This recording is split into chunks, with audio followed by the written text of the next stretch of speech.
Hi, I'm Melissa. And I'm Eve. And together, we're Scrappy So-and-so.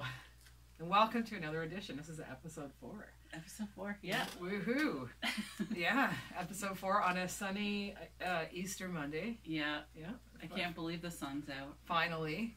We've had a weekend full of rain, right? It's back and forth. It kind of feels like spring has finally sprung a little bit in southern Ontario, Yeah. right? It looks nice out there. It does.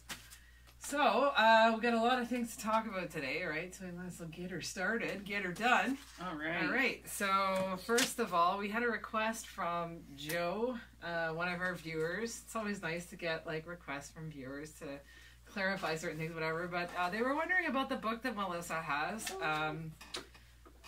which she keeps her Dear Jane blocks in. Oh. And so, we'll just quickly show them that. This is a pattern by Anelia Hui. I think that's how you pronounce her last name. So yeah, so it's just like a little flip book. My friend Eve made this for me. Yeah, I made it for her for Christmas. She kept talking about the sew together bag, and I didn't know what she was talking about. And then I found this pattern, so I made that. I got sew together bag. Yeah. I got the vinyl. I found a source of vinyl, so it's just got like a vinyl covering on one half of the pocket. There's a zipper in it. It's actually really, really easy to make.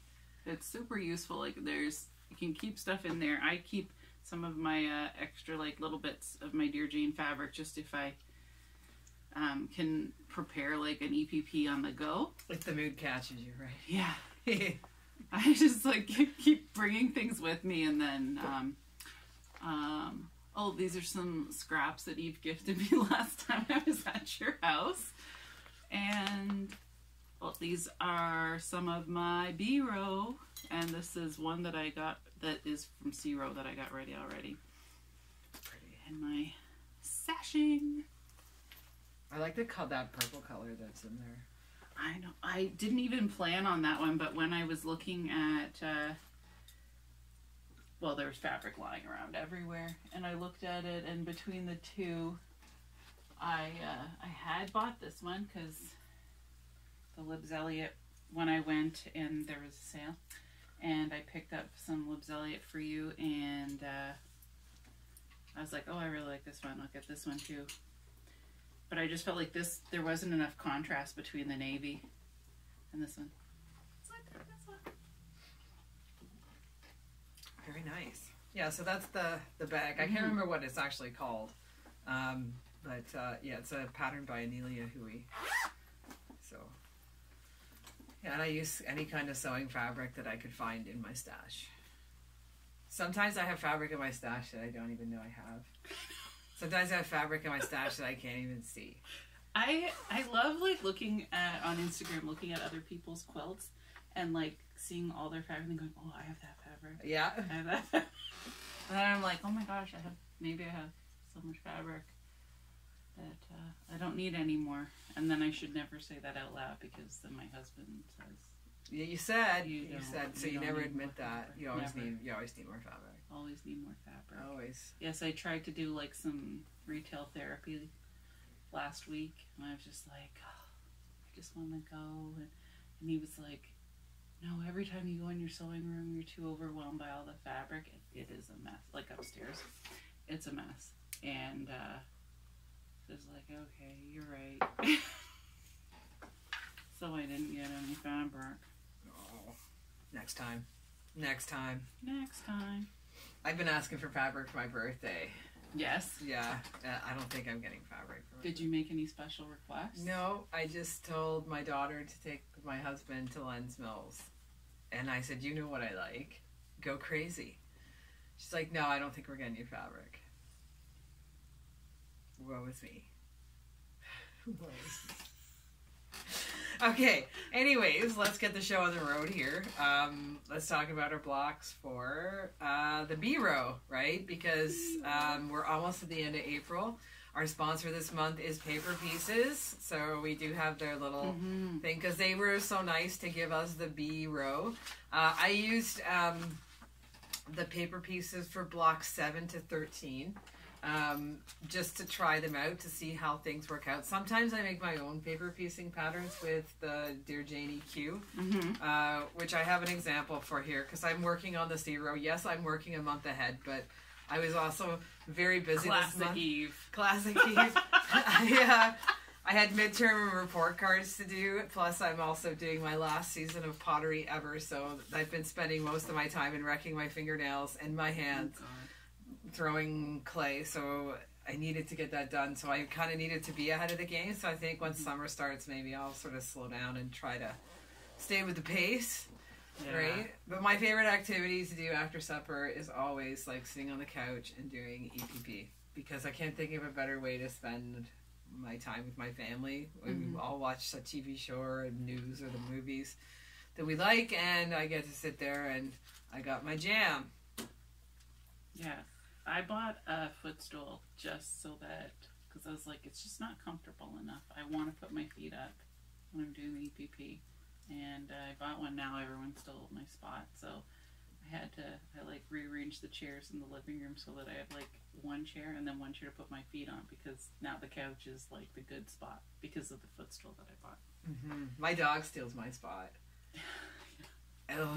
It's nice when I get it back because it's warm, but it really bothers me because as soon as I get up to get like a glass of water or something and I'm out in the kitchen and he sees me, just runs and sits in my spot. I'm like, that's the only spot with the light, and the spot beside me, like to put my thimble and my scissors and my pin cushions and stuff like that. So it drives me crazy.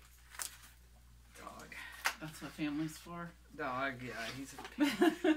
I got some choice words for him, but we're trying to keep this PG, so... Do you know what I'm saying? All right, so there was a lot of curved piecing this time around in the B row, right? And there were some challenges. Again, I am not a expert needle turn applique sewist, and so there was some learning curves for me. But so you had some awesome tricks for doing the B1 bachelor's button. I think did you put it back in? Here it is. Oh, there it is. The bachelor's button. So this was my bachelor's buttons. I did the needle turn applique. I remember talking to you about this because we walked that morning before I kind of got my stuff ready to go. I just pulled the thread. That's awesome. I used, my circles might be a little bit small, but I actually used a Canadian $2 coin. Oh my god, ours are exactly the same size. Are they? Yeah. Because I wanted the heat to come through the coin, because you were talking about using a quarter, right? Yeah. And I'm like, no, I think it's too big for a quarter, so I grabbed one of our Canadian toonies. Okay, so Canadians out there, you're going to know what I'm talking about. And I ironed it, right? But it didn't sit down properly, and I couldn't touch it because the damn coin was so hot. Oh, yeah. So I had to, I basted all the way around the back, and I, starched it so that it was as stiff as a board. And then I used the iron on it. And then I'm okay. I think yours looks better, but I'm still okay with the circles. And I actually did this when I did that sisterhood quilt swap. For the heads of the sisters, I used the $2 coin trick again, because I'm like, that worked best. And I got less little angles because I wanted less of an angle. I think those look really good. Mine look puffy, like they're puffing off the. It's probably but you can't see your stitches. I can see my stitches. Well, that's because last quilt retreat, Sandra taught me how to hide the stitches. How to do needle turn applique. Oh, you did it. You did straight stitch. Yeah. Oh, that's why. So you just pick behind, you go down, and then you come up through just along the edge, and it just hides it right behind. Yeah, I did not use straight stitching. But these are lumpy. I tried the sew two pieces together and then and then fold it out. I work night shift, so I'm not making a lot of sense. I'm not good at explaining things after night shift. And then I tried the starch the heck out of it, and that's what these ones are, starch the heck out. But they still have little points, and I would have been fine with it, because I don't know. But then I cut this side twice instead of cutting this side when I was centering it, because I was like, I'm gonna get ahead. I'm gonna stash all these blocks, and then I ruined it. So then I had to do it again. But there's someone on Instagram that I've been following, and that's doing like a reverse applique, is what, but she has like the nicest like, looks like linen and everything with like Allison glass behind it, and then it's like stitched around with like a bigger stitch, like by hand, with like this real like pearl cotton that's like it's gorgeous. And anyways, but I didn't want that look for the Jane quilt because it's too I like the way it is right now, so I didn't want it to look have like that, you know, hand stitched like that. Mm-hmm. It's like a certain aesthetic, which this one, because of the paper piecing, it's like, well, I'm hoping that it looks, you know, crisp and there's high contrast, and I don't want it to look I didn't want to have hand stitches, so I did it with just the coordinated, and it really, I think that it looks nice. But Sandra told me at retreat that she's going to teach me a better way. Okay, well, I look forward to after your retreat, and you're going to teach me. I'm super excited. So the next one was sweet tater pie. So my center didn't match up perfectly on that one, but because there's a little hole in it, actually. But I'm okay with that, and once it gets quilted, I don't think it's going to show that much. So I actually made my own paper pieces, because like I said, I did the 7 to 13. Oh yeah, I got B to 6, 1 to 6. So yeah, so you still got yours. So I still have the paper pieces. In process, yeah. It's still in process. There's so many outside pieces. I'm honestly thinking of just like sewing this onto a square. You could do that. Is that bad? You're the one who has to live with it. Is that bad form? Since I did this block, and I think I did this block, and it was in February sometime, I've gotten better at doing the flat back stitch. Look at this is. So my zero curves are definitely better. Oh yeah. Because I did the whip stitch on this, and you have to show me. I didn't bring them today because I watched Karen's video on the back. Yeah. And I was like, okay, I get it. And then I go to do it, and I'm like, do I get it? I feel like I need somebody like in person to show. I don't know why, just to be like, yes, you're doing it right. The nice thing about these is, like, since I've done a bunch of other paper piecing, and the nice thing about these ones, ooh, I got this thread sticking out, it's driving me nuts. Ooh, it's coming apart. Not good. The nice thing about these is that they're kind of small. Like, if I had a really big curved piece, I'd have to fold it still and find the center. Whereas with these ones, because they're so small, I can blatantly see the center. You see how I just pulled that apart? Oh. I'm gonna have to restitch that. Oops. I had that was happening with my other one, and I unfolded it like you said to do, and then I went back with the machine and did that. Yeah, I guess the edges? Yeah, you mean you could fold it out and stitch. Yeah, I think I might do that. That's what I did. Weird. And then this one is the mirror image. This one was easier, right? Because it's like half the work of sweet tater pie. Right, yep. You have that. Oh, Allison glass, so pretty. So yeah, so there's our mirror image block. And they're both orange. Oh yeah. This is my red-orange combo. I started to use more contrast because you were talking about all the work that goes in, and it's hard to see the contrast, and it's true. You know? Yeah, like you want to be able to appreciate like the whole quilt. But the thing is, too, is it's like surprise when you go up and look at it. That's true. There's so many ways to think about it. Every way is right. All right, and then Chris's soccer field. I'm like looking at yours, find my matching one. Oh, B4. Look, I wrote it on the back so I wouldn't lose them. So there's the Chris's soccer field. So I went with more contrast with this because I was thinking about that after we talked about it. I like it. Yeah. So technically this is supposed to be my yellow block, but I put yellow and orange. I mean, who really cares? Who's counting? Who is going to come down on No one's the boss of you. No one is the boss of me. Yeah. This one I made my own foundation paper piecing on the wax. I think I did the straight machine. No, it's freezer paper. Yes, it's called freezer paper. I think I did straight machine on this one. And because I like to iron it down, and then it like sticks. Freezer paper is amazing. It's like feel like when I look at these compared to like just my regular sewing, maybe it's just me, maybe I'm just a sloppy sewer. But I'm like, this is beautiful compared to my regular sewing. And then the next one is hot cross buns. I EPP'd this entire thing. I didn't do any stuff on the machine on this one. I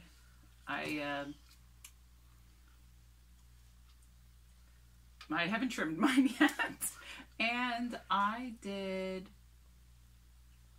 I needle turn applique. Yeah, I did the needle turn applique on these because there was no other option really for that. I guess I could have made my own segmented things, but I was like, who's really going to work that hard? Well, I thought about it. I did as well. Afterwards, like I was looking at the next two, and I was so excited to do the Melissa's Cross because it's my name. But I didn't want to mess it up, and so I was looking at it and I was like, how can I do this so that I'll be happy with it? And so I started like trying to foundation paper piece. I'm like, there's got to be a way to do a curve with foundation paper piecing. It's probably not possible. I'm probably gonna waste a lot. If somebody has a suggestion, yes, right, by all means, tell me. Make a comment. I saw when I was looking for how to do this reverse applique, I saw this other technique that was called back stitch. Oh no, okay, I have no idea what she called it right now, but she put the like paper outline, like she drew the outline on the back side, and then put the fabric on the front side, like a big square. And then she stitched along the line that she wanted through the fabric. And then when she was done, she trimmed around it and then folded it in. And because of the line of stitching, it wants to flip right on that line and like needle turn right to that line. And I was like, that sounds genius. Oh, I'm interested in that. I hope they can find that.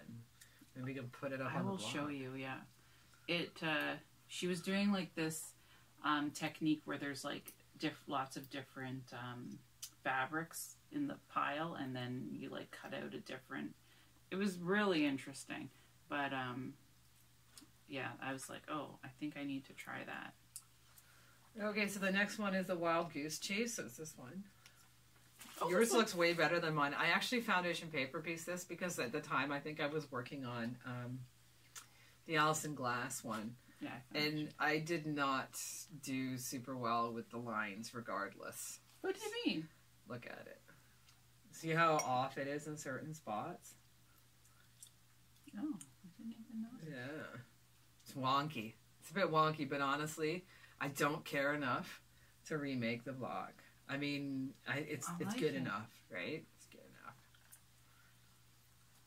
Done is better than perfect. Yes, that is my... I'm like showing myself. That's... yeah, tired. That's tired Melissa. I'm trying to steal your... And the next one is, did you do this one?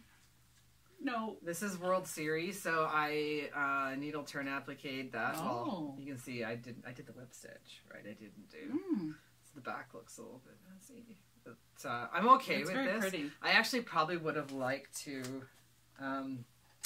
do the whole thing EPP. And I think, this is one of the ones I did with the paper pieces. Because I started at 7, right? So this would be my start with the paper pieces. So for them, that was what they had you do was the applique. You had the big square, and then you had to put the pieces on the square. Oh, okay. But I mean, it's not... I didn't find this to be too challenging. I found it like nice and helpful, and my curves aren't bad. Like I don't have a lot of pointy things on my curves. Good. So, and it's starched. Like this thing could you know, withstand something. I don't know. And then this one, Water Lily. Okay, again, this is how far I am. The petals are appliqued on, but the inside part is EPP. This one I liked and found quite easy. I don't know if I have enough contrast on this one because of the crazy background, but whatever. I'm okay with I like it. I'm okay with it. So again, I mean, it was made very easy by the paper pieces. So if you've been wondering whether or not to try the paper pieces, like I thought some of these blocks really lend themselves well. And then I'm not looking ahead that much, but when I look at the triangles, I think, ooh, I think maybe I'm going to be English paper piecing every single one of those triangles. Yeah. Because the triangles look complicated. Yeah, they do look complicated. They do look complicated. Are you? No. I did not get that one. This one is Tinker Toy. So this one was like really straightforward, really easy. Again, I would not have sewn this on the machine because there's Y seams on it anyways, like the Y seams here. So I EPP'd the whole thing. Again, thinking about the contrast this time. I was looking at it and I was trying to think of a way to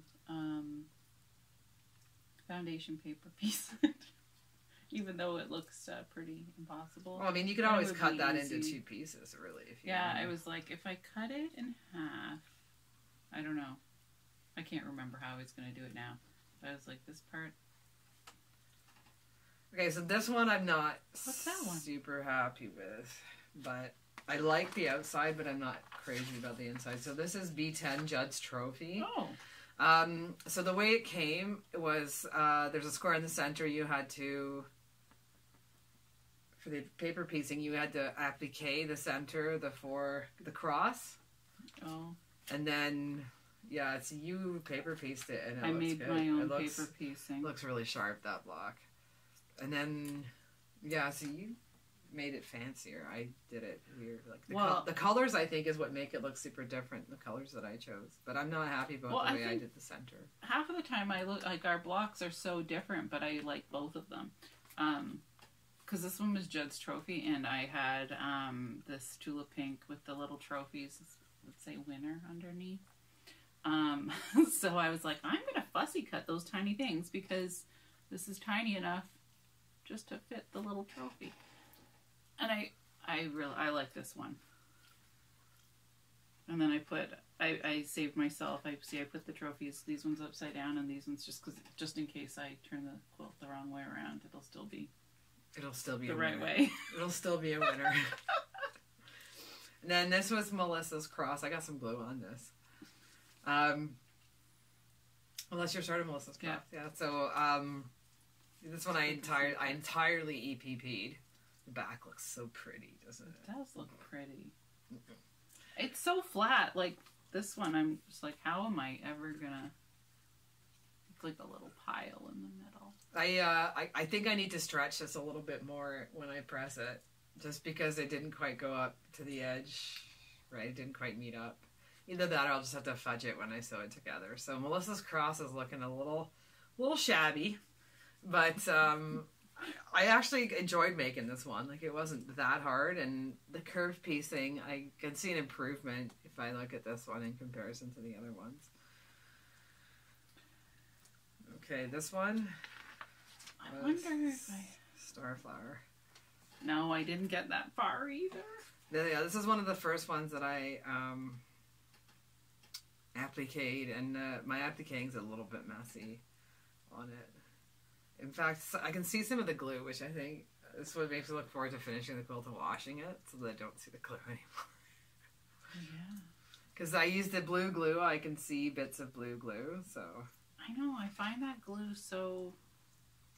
I had real trouble with the center on this one because of the curved square that it's supposed to be. So I think I really did stretch it on that at that point. And then the last one, this one, did you do this one? I got this super one. Easy. Yeah. And I think you did it at my house on one of our sewing days.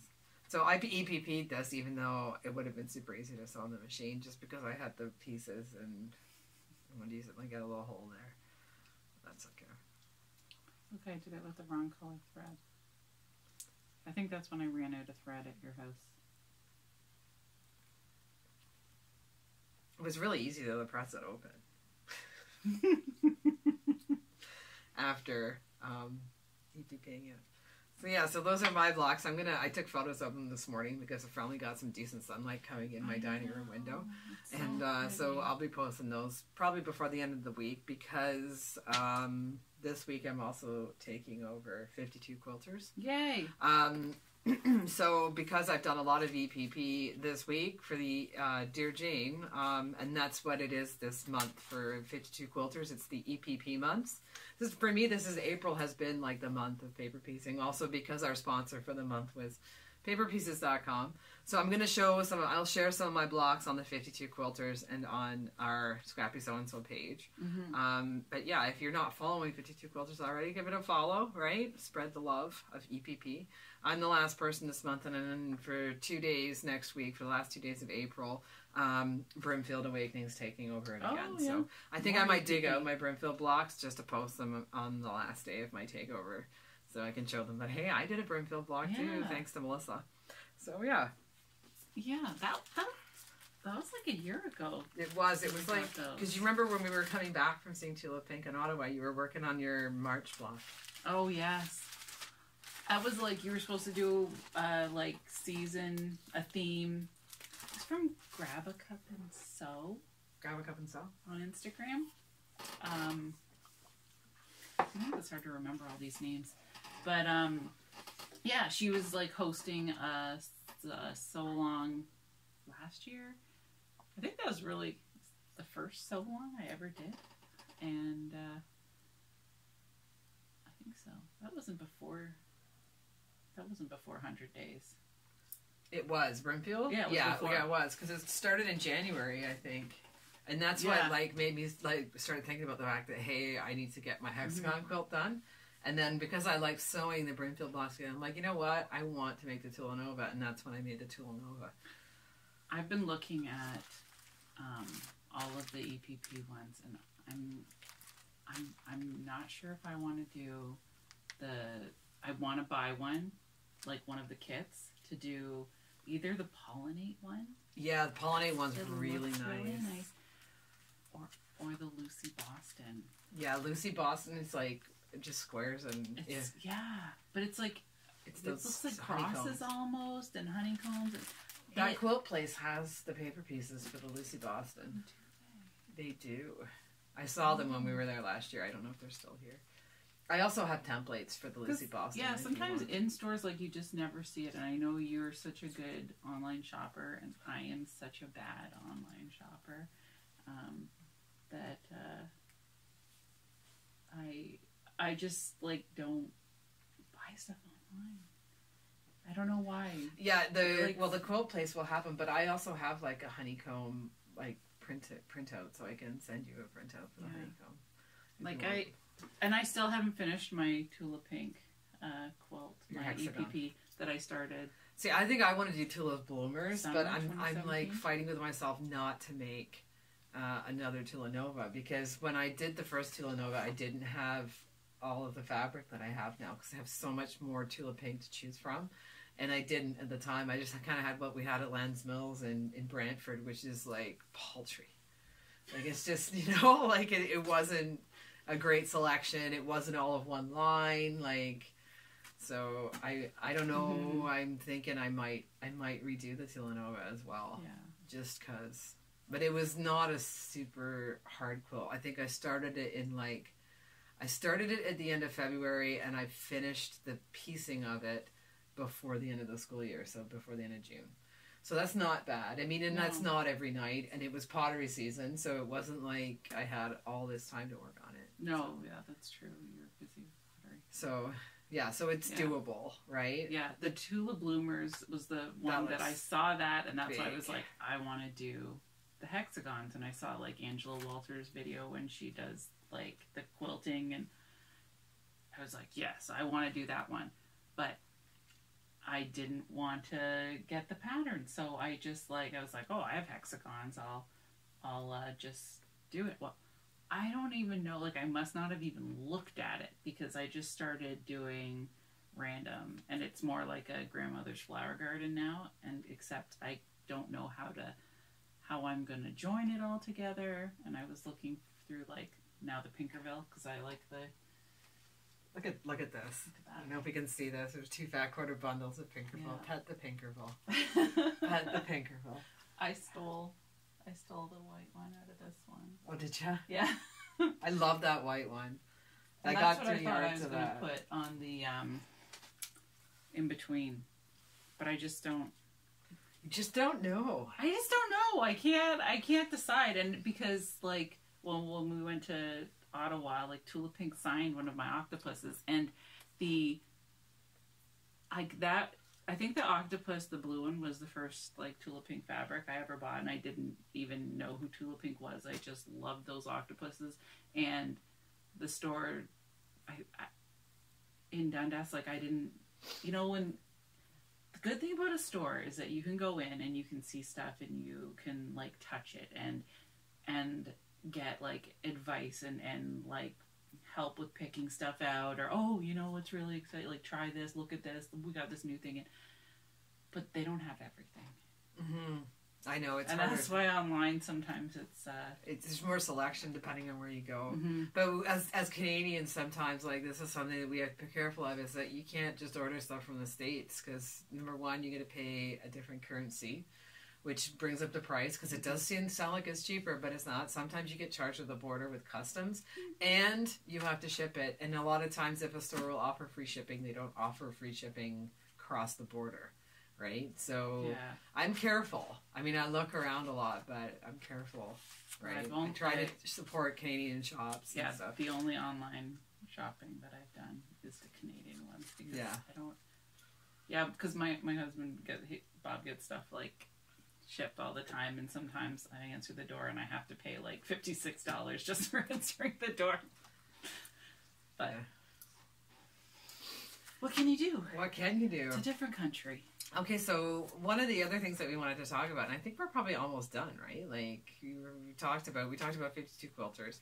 I don't even know how long we've been rambling on for. Me neither. Sometimes we lose track of time, and we actually haven't seen each other in over a week, so that it's kind of been difficult, right? And I'm not a big texter. I can't send massive long texts and stuff. So. Oh, no.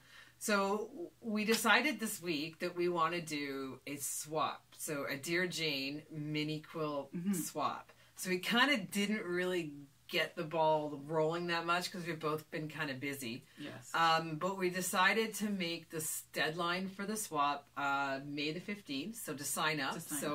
There's a link. Where did I put the link? It's in the link tree, like in the profile. There's a link to a Google form. Scrappy so-and-so. So please, fill out the form. Okay. We want to make it international. Okay. It's a no extra swap, right? It's just a 12-inch by 12-inch maximum quilt, so that you can hopefully squish it into a card and send it regular mail. Mm-hmm. And then the deadline for mail out would be June the 30th. So even after the sign up, you still have a month and a half to get it together. And we were saying before we get it together, get it together, Melissa. We were saying before we started the film rolling today that maybe some people find the Dear Jane intimidating and they don't want to make an extra block. But I don't know about you out there in Dear Jane world. I've already made 4 extra blocks, and then sometimes you make it and it just doesn't work out. Mm-hmm. So, like, size-wise, Melissa's going to talk a little bit about Uncle Homer. So when I thought I'm going to be ahead of the game and stash it, and then I took a look at Uncle Homer here, and this one I did not foundation paper piece. I was just like, I'm just going to measure it, I'm going to sew it just regular. Well, my corners are too close to the edge. If I did a 1/4 inch seam and made the block the right size for the quilt so it doesn't look wonky, I would lose my corners. So I thought, other than that, this is a nice block. And then I thought, I'm going to use this for my swap quilt. So I'm going to use this, and it doesn't matter if I make a smaller seam here, because no one's going to see it, and it can be whatever size I want, as long as it fits into a card, so I can ship it. So I'm gonna add on, I don't know, I'm thinking like flying geese, or maybe like tiny homers. I don't know. Tiny homers. But I'm excited. So maybe if someone, and like, none of our blocks are perfect. I mean, some people's look pretty good. Yeah, I know. I'm pretty jealous. They're not mine, but some people's look super good. So maybe they don't have any trial and error blocks. Yeah. But I just thought it would be nice, because there's so many nice people on our like So that long, we're all yeah. sewing along with, and Very supportive. I just thought it'd be nice to do a swap with like somebody that you know. And it's like a nice little memory as well of the Dear Jane, because yeah, I know 18 months seems like a long time right now, but you know, in 2 more years you're gonna be like, remember when we did the Dear Jane? And you're like, oh yeah, and I have this beautiful little mug rug to commemorate it. I was trying to think, if I were gonna pick, like, this is the thing too, is that the nice thing about all the Dear Jane blocks is with 169 squares or triangles. Okay, somebody might be crazy enough to do a triangle. Oh my God. Could be me. Maybe not. I don't know. But you could do it in a different colorway. You'd be like, oh, I really want to try this one block in something different. Yeah, in some tulip pink or something. I mean, not the lady that's doing 2 different quilts at the same time. Yeah, she doesn't have time for this. But a lot of the blocks, like if you look at them, some of them are quite simple, some of them are super intricate. So you get to choose. So if you don't want to do a crazy block, a crazy Dear Jane block, then you can do whatever one you want. But I was just kind of thinking, if I were to sort of look at the Dear Jane quilt, which block would I associate the most with Dear Jane? Like, which one stands out the most as the Dear Jane block? And it's hard to tell. Like, maybe we can, in the comments... Which is the iconic one? Yeah, if people could write down what they think is the most iconic Dear Jane block. Because it's hard to pick one, right? And they're also diverse and insane, and some of them have like 60 pieces. I think I did one today.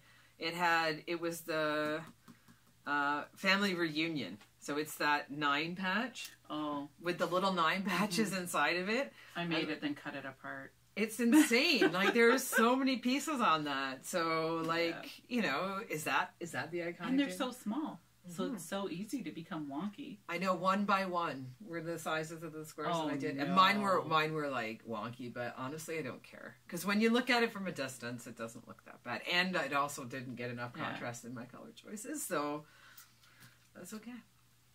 It's how we learn, right? That's right. That's right. This is a big learning curve quilt for me. For sure. Okay, so I think is that all we need to say for this edition? I think so. Yeah, I don't know. Do we ever run out of things to say? No, we don't. We could ramble on all afternoon, but we don't want to take that much time. That. Hopefully you're EPPing while you're watching, so that you're being productive.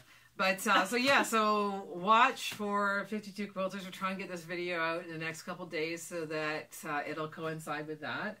Sign up for the Dear Jane swap. Mini quilt swap, maximum 12 by 12. And it can be your kind of wonky one. Yeah, exactly. Like, nobody cares. Nobody cares. You're the only one who knows it's wonky. Yeah. If yours is going to be super wonky, just like make a note and then I'll take that one. I'll swap with you. Yeah. And also don't forget to subscribe to our YouTube channel here at Scrappy So and So that you don't miss our next video. And we'll see you out there on Instagram.